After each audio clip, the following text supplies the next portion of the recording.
Ibababa na sana yung makina neto sa shop. Buti na lang inawat ko.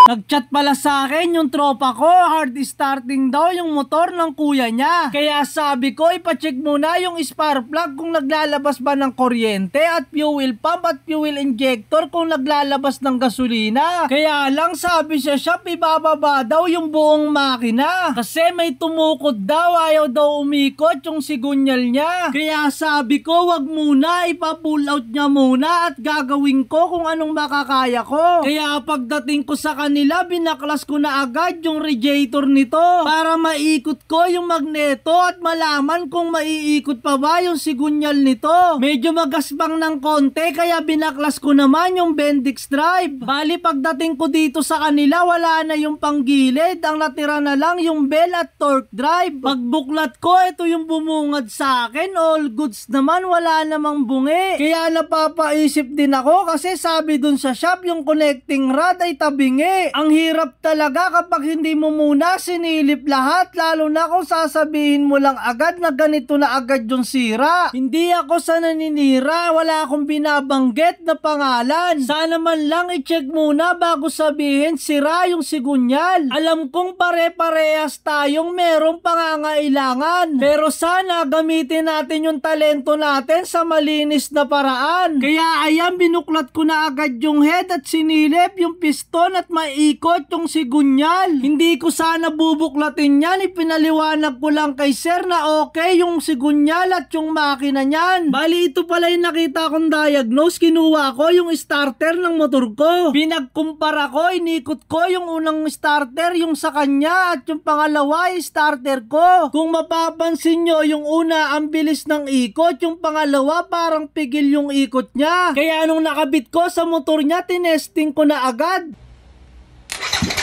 Ayun, positive na paikot na.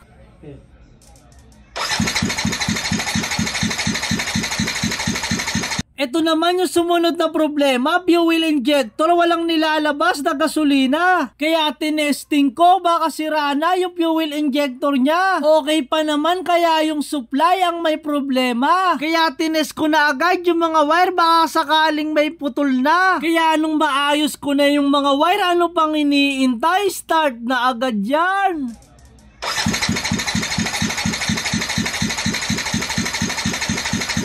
Ayaw mag-start. Patay.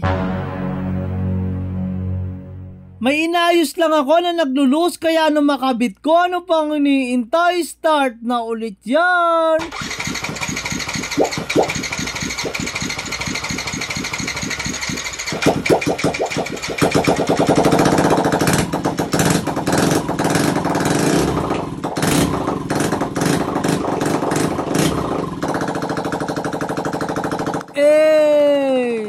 Apagaangas! Okay na yan. Ngingiti ka na eh.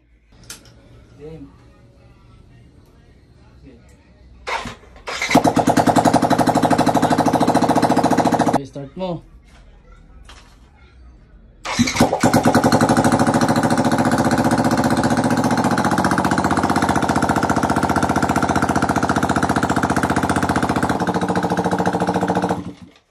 Sabi? Baba daw makina, starter lang pala. Salamat sa panonood. Ingat!